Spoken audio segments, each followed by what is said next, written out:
MPPSC prelims पहली बार minus marking पद्धति पे हो रहा है। आप लोगों के सामने कई सारे प्रश्न, कई सारे डाउट हैं। शायद हो सकता है ये वीडियो आपको हेल्प कर पाए। बहुत नॉर्मल से प्रश्न आ रहे हैं कि सर एक्चुअली पहली बार माइनस मार्किंग से एग्जाम लिया जा रहा है, तो हमें 100 में से कितने प्रश्न हल करने चाहिए। तो मेरा जवाब है आप 80 प्रश्न हल करके आए। कैसे, क्यों, इसका मेथड समझाने का ना आपके पास टाइम है ना मेरे पास। बोल दिया वो फॉलो करो। समय मैनेजमेंट कैसे किया जाए सर, 3 चरणों में करना है। तनाव मैनेजमेंट कैसे करें, कोशिश करें अच्छे से रिवीजन करने के लिए और प्रीवियस ईयर क्वेश्चन को सॉल्व करने की। ओएमआर शीट भरने का सही तरीका क्या है, 20 से 25 क्वेश्चन के बाद आप टीएमएफ मेथड का यूज करें। इसके अलावा कंटेंट कवर कैसे किया जाए सर, ईगो कम करें, स्मार्ट वर्क ज़्यादा करें, कंटेंट पूरा कवर हो जाएगा, अभी भी समय पर्याप्त है तुम्हारे पास। फोकस कैसे बढ़ाया जा सकता है सर, हिंदी और इंग्लिश दोनों भाषाओं में पेपर पढ़ना, कोशिश ये रहनी चाहिए, और रिकॉल पद्धति अपनाना। अब इसको मैं डिटेल में समझाता हूँ, समय हो तो समझ लीजिएगा। तो अटेम्प्ट करना है 80। 100 प्रश्न में से 80 अटेम्प्ट करने का मतलब है 20 छोड़ के आना है। एक्चुअली ये वाला एमपीपीएससी तुम्हारा केवल नॉलेज टेस्ट नहीं करेगा, ये तुम्हारा डिसीजन मेकिंग भी टेस्ट करेगा और साइकोलॉजी की स्थिति भी टेस्ट कर रहा है।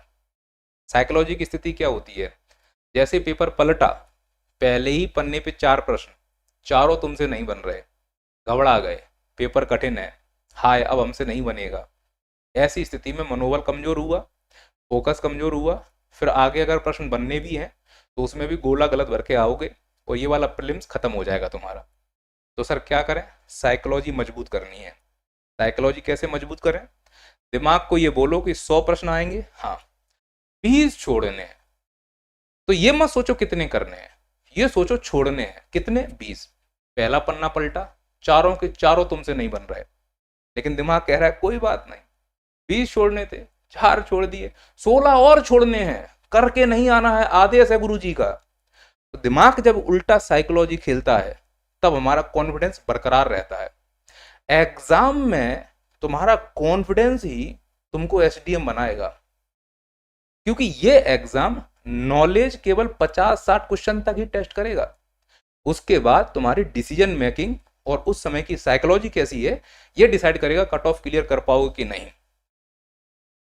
क्योंकि जो क्वेश्चन तुमको 80 करने हैं बेटा, इस 80 में 50 क्वेश्चन तो फैक्चुअल हैं, जिसमें एमपीजी के, भूगोल, इतिहास, पॉलिटी, सीधे सीधे प्रश्न आएंगे।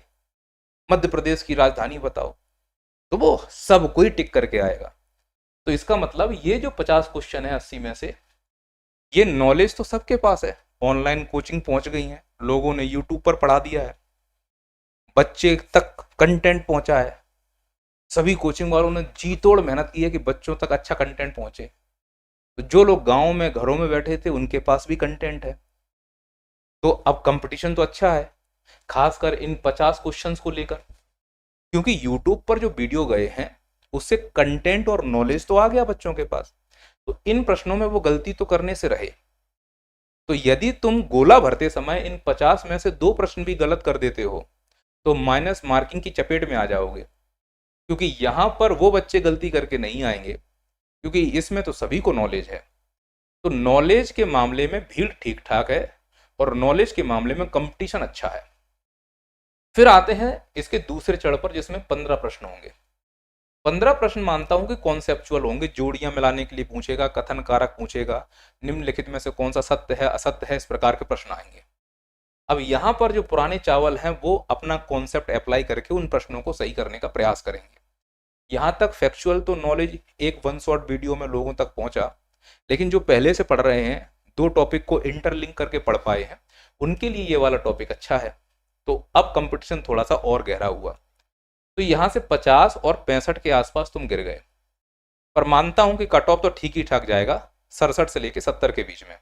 तो अभी भी तुम कट ऑफ से बाहर हो, और अगर क्वेश्चन गलत हो गए 2-4 तो माइनस मार्किंग की चपेट में आओगे और कम हो जाएगा। तो इसका मतलब अब रिस्क लेना है इन 15 क्वेश्चंस में। इन 15 क्वेश्चंस में 10 ऐसे हैं जो कुछ कुछ याद आएंगे और 5 ऐसे हैं जो अनकॉन्शियस माइंड में डले हुए होंगे। जो कुछ कुछ याद आएंगे, अब ये नॉलेज से हल नहीं होगा, ये होंगे डिसीजन मेकिंग से हल, कि 4 में से 2 ऑप्शन तो हट गए, बचे 2। अब इस 2 में से जो सही टिक कर देगा वो राजा है। सही टिक कौन करेगा, जिसका फोकस ज्यादा है। सही टिक कौन करेगा, जिसको रिकॉल करने की आदत ज्यादा है। फोकस कैसे बढ़ाएं? ऐसा प्रश्न जो बहुत ज्यादा सरल लग रहा हो, ऐसा प्रश्न जो बहुत ज्यादा कठिन लग रहा हो, उस प्रश्न का पहले इंग्लिश और हिंदी दोनों भाषाओं में पढ़ना है एक बार। सभी प्रश्न को अगर दोनों भाषाओं में पढ़ोगे तो हो सकता है समय कम पड़ जाए। ऐसे प्रश्न को दोनों भाषाओं में पढ़ना जो प्रश्न वहां पर तुमको लग रहा है कि कुछ कुछ याद आ रहा है। कभी कभी क्या है, इंग्लिश या हिंदी के शब्द तुम्हें वो रिकॉल करा देते हैं, क्योंकि रिकॉल ही तुम्हें इस एग्जाम से कट ऑफ तक ले जाएगा। तो वो ध्यान रखना है कि यहाँ पे रिकॉल मेथड इस्तेमाल करेंगे। फिर 5 प्रश्न ऐसे हैं जो अनकॉन्शियस माइंड में डले हुए हैं।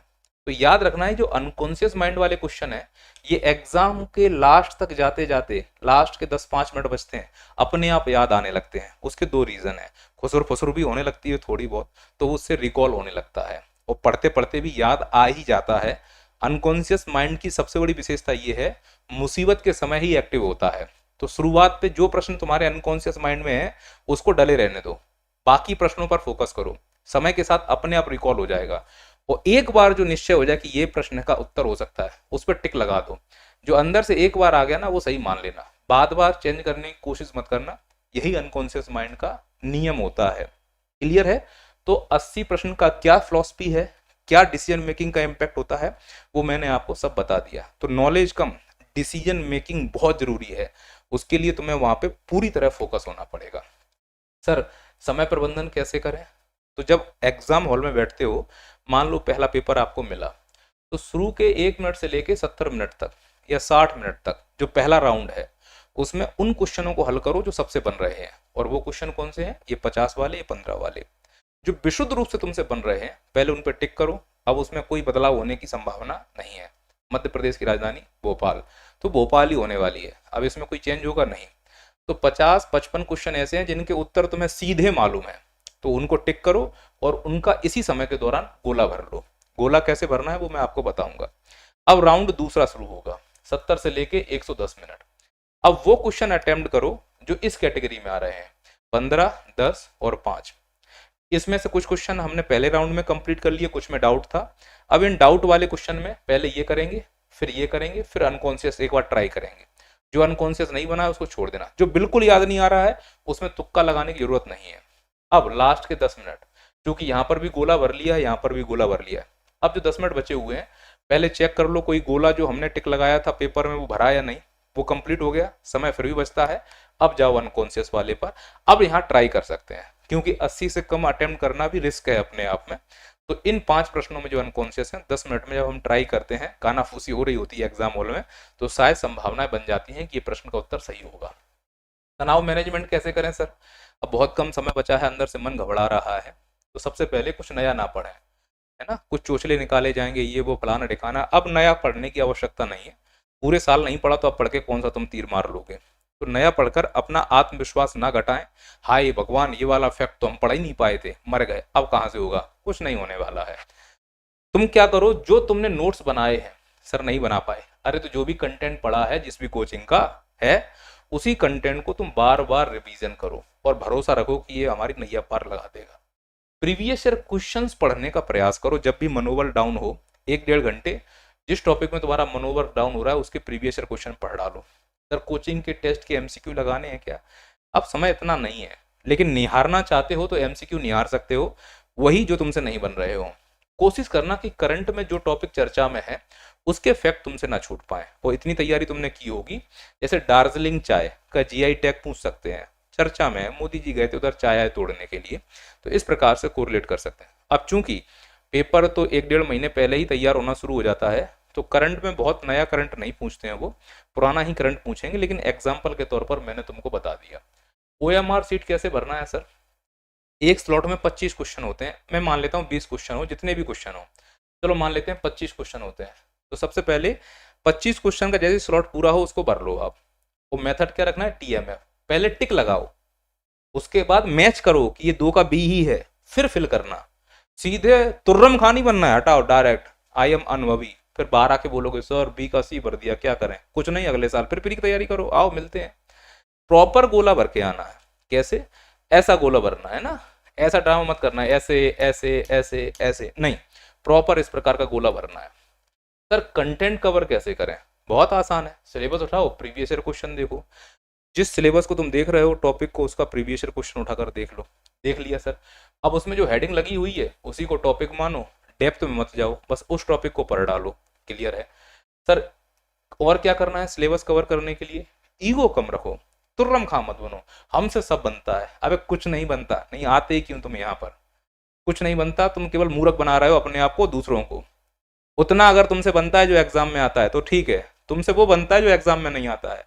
अम्बेडकर बने घूम रहे हो उंगली उठाकर, हमसे ये वाला फैक्ट पूछ लो, हमसे वो वाला फैक्ट पूछ लो, एग्जाम में हवा निकल गई, फिर बहाने बनाते घूमोगे।